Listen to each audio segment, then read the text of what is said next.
के अंदर सरकार क्या बदली है, बांग्लादेश की सरकार के किस्से सारी दुनिया में मशहूर हो रहे हैं। ताजा मामला निकला है यूक्रेन से, जहां पर यूक्रेन की सरकार ने यूरोपीय संघ से एक मुलाकात के अंदर शिकायत की है बांग्लादेश की कि वो रूस से चोरी किया हुआ यूक्रेन का गेहूं खरीद रहा है।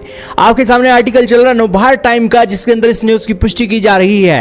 दोस्तों, इस न्यूज के बताया गया कि यूक्रेन ने यूरोपीय संघ से उन बांग्लादेशी संस्थाओं पर प्रतिबंध लगाने की मांग की है जो रूसी कब्जे वाले यूक्रेनी क्षेत्रों से लगातार गेहूं आयात कर रही हैं। यूक्रेन ने उन देशों पर चोरी का आरोप लगाया है। उसने कहा है कि बांग्लादेश को चेतावनी देने का इन संस्थाओं पर कोई असर नहीं हुआ है। ऐसे में यूक्रेन ने अब यूरोपियन यूनियन से बांग्लादेश की इन संस्थाओं के खिलाफ प्रतिबंध लगाने की अपील कर दी है। ये मुद्दा तब सामने आया है जब यूक्रेन ने दावा किया है कि रूस ने 2014 से कब्जाए गए यूक्रेनी क्षेत्रों, विशेष रूप से क्रीमिया, और 2022 से बर्डियांस्क जैसे क्षेत्रों से गेहूं चुराकर उसे रूसी गेहूं के साथ मिलाकर निर्यात किया है। बांग्लादेश को इस गेहूं का प्रमुख खरीदार बताया गया। यूक्रेन ने इसे चोरी करार दिया है और इसे युद्ध अपराध मानते हुए यूरोपीय यूनियन से कार्रवाई की मांग की। रूस की सेना ने 2014 से यूक्रेन के दक्षिणी क्षेत्रों के एक बड़े हिस्से पर कब्जा रख रखा है।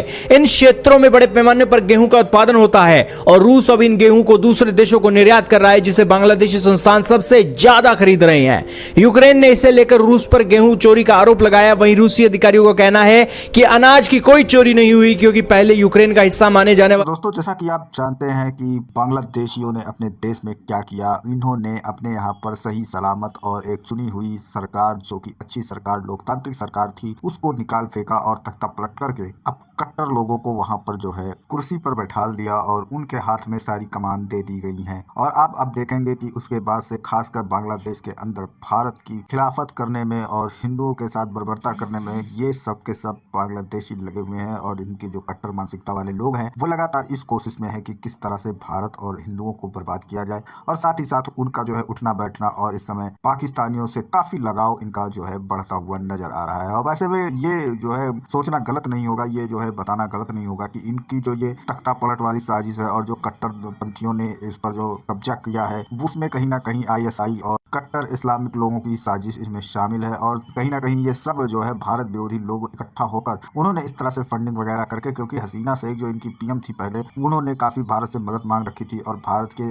राय मशवरे से चल रही थी और बहुत अच्छी इनकी डेवलपमेंट हो रही थी इनके देश की। लेकिन वो सब इन लोगों ने छोड़ दिया, क्योंकि इनकी जो जानते हैं ये आपकी इनके अंदर की बात क्या है, ये किस तरह से सोच रखते हैं, इनके अंदर की भावनाएं क्या है, ये अपने आप को किसी तरक्की और किसी अच्छे सोसाइटी को बनाए रखने में विश्वास नहीं करते हैं। ये विश्वास करते हैं तो सिर्फ और सिर्फ अपने आप को सत्ता में बिठाना और अपने ही आप को ऊपर समझना और अपने आप को, अपने धर्म को सबसे सर्वश्रेष्ठ बताने की कोशिश करना इस पूरी दुनिया में, ये इनका मकसद होता है। तो अब इसके बाद क्या हो रहा है दोस्तों, अब इसके बाद जब इन कट्टरपंथियों के हाथ में अब ये देश आ चुका है तो उसके बाद में अब ये चोरी चकारी कर रहे हैं। और आप ये समझ सकते हैं कि ये पाकिस्तानी का दूसरा वर्जन बन रहे हैं। अब ये पाकिस्तान का दूसरा वर्जन जो है दुनिया को दिख रहा है, क्योंकि अब जिस तरह से पाकिस्तानी टेरर एक्टिविटीज में सम्मिलित हैं वो कहीं ना कहीं एक्सपोज हो रहे हैं, उसी तरह ये भी अभी मलेशिया में पकड़े गए हैं इनके लोग, जो मलेशिया जाकर वहां पर कट्टरपंथी का काम कर रहे हैं, यानी कि जो इनके देश में हुआ था उसको वो वहां फैलाने की कोशिश में लगे हुए हैं। अब इसके बाद में इनके ऊपर यूक्रेन ने देखिए गेहूं चोरी का इल्जाम भी लगा दिया है कि ये रसिया से जो है, जो जहां पर रसिया ने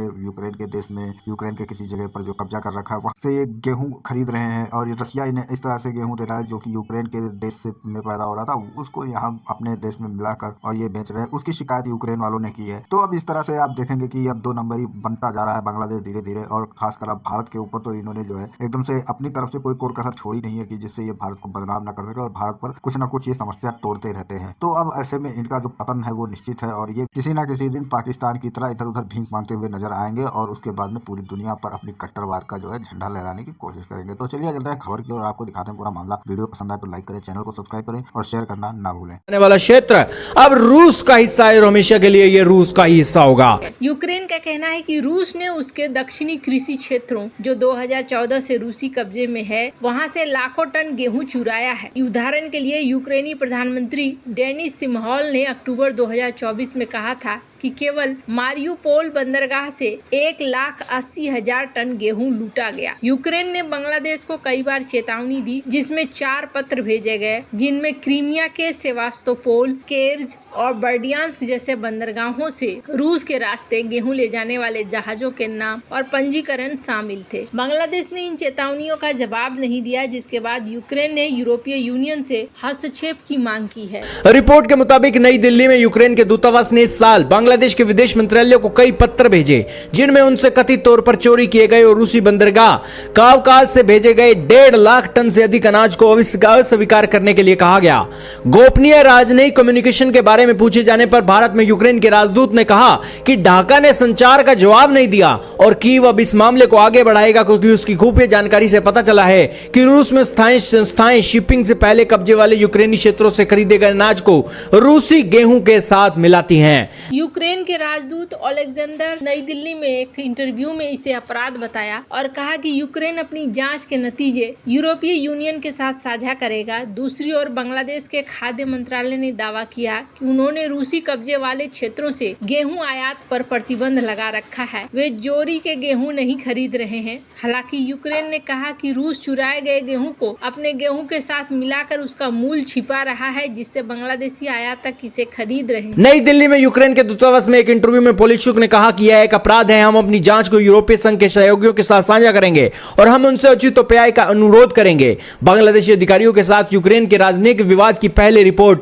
नहीं की गई है। इस तरह के अनाज चोरी के मामले इतिहास में भी देखे गए हैं। द्वितीय विश्व युद्ध के दौरान नाजी जर्मनी ने कब्जाए गए यूरोपीय देशों, विशेष रूप से पोलैंड और सोवियत संघ के हिस्सों से बड़े पैमाने पर कृषि प्रोडक्ट की लूट की थी। अनाज परिवहन कंपनी रुस्टोट्रांस के अनुसार बांग्लादेश 2024 में रूसी गेहूं का चौथा सबसे बड़ा खरीदार था। बांग्लादेश ने इस मामले में खुद को निर्दोष बताया है। खाद्य मंत्रालय के एक अधिकारी ने कहा कि अगर उन्हें पता होता कि गेहूं कब्जाए गए यूक्रेनी क्षेत्रों से आ रहा है तो वे आयात पर रोक लगा देते। हालांकि यूक्रेन का कहना है कि बांग्लादेश ने उनके पत्रों का जवाब नहीं दिया। खैर दोस्तों, यूरोपीय संघ ने अब तक 342 जहाजों पर प्रतिबंध लगाए हैं जो रूस के तथाकथित छाया बेड़े का हिस्सा हैं, जिसके बारे में ब्लॉक का कहना है कि यह मॉस्को को तेल, हथियार और अनाज ले जाने के लिए पश्चिमी प्रतिबंधों को दरकिनार करने में सक्षम बनाता है। रूस का कहना है कि पश्चिमी प्रतिबंध अवैध है। मलेशिया में हाल ही में एक बड़े आतंकवादी नेटवर्क का खुलासा हुआ है, जिसमें 36 बांग्लादेशी नागरिकों को गिरफ्तार किया गया है। यह कार्रवाई मलेशिया के विशेष पुलिस के द्वारा किया गया है और 27 जून 2025 को गृह मंत्री सैफुद्दीन नासमुन इस्माइल ने एक प्रेस कॉन्फ्रेंस में सार्वजनिक किया। इन बांग्लादेशी नागरिकों पर आरोप है कि वो इस्लामिक स्टेट से प्रेरित एक कट्टरपंथी उग्रवादी आंदोलन में शामिल थे। ये समूह मलेशिया में प्रवासियों और शरणार्थियों के रूप में रह रहा था, लेकिन गुप्त रूप से भर्ती केंद्र स्थापित करके कट्टरपंथी विचारधारा फैलाने, आतंकवादी गतिविधियों के लिए धन इकट्ठा करने और बांग्लादेश में वैध सरकार को उखाड़ फेंकने की साजिश रच रहा था। मलेशियाई गृह मंत्री ने बताया कि इन गिरफ्तारियों से पता चला है कि ये समूह बांग्लादेशी प्रवासी समुदाय के भीतर भर्ती केंद्र बना रहा था, जिसका उद्देश्य लोगों को कट्टरपंथी विचारधारा से प्रभावित करना, आतंकवादी गतिविधियों के लिए संसाधन जुटाना था। ये समूह न केवल मलेशिया में बल्कि बांग्लादेश में भी अस्थिरता पैदा करने की योजना बना रहा था। मलेशिया ने स्पष्ट किया कि वह किसी भी विदेशी चरमपंथी आंदोलन के लिए न तो आश्रय स्थल होगा और न ही युद्ध का मैदान। मलेशियाई पुलिस का ये कार्रवाई एक बड़े आतंकवादी खतरे को उजागर करती है, जो दक्षिण पूर्व एशिया में बदलते आतंकवाद के स्वरूप को दिखलाता है। पहले जहां बड़े पैमाने पर संगठित आतंकवादी हमले होते थे, अब आतंकवाद छोटे और स्व कट्टरपंथी समूहों और व्यक्तियों के रूप में उभर रहा है, जो डिजिटल कनेक्टिविटी का उपयोग करते हैं।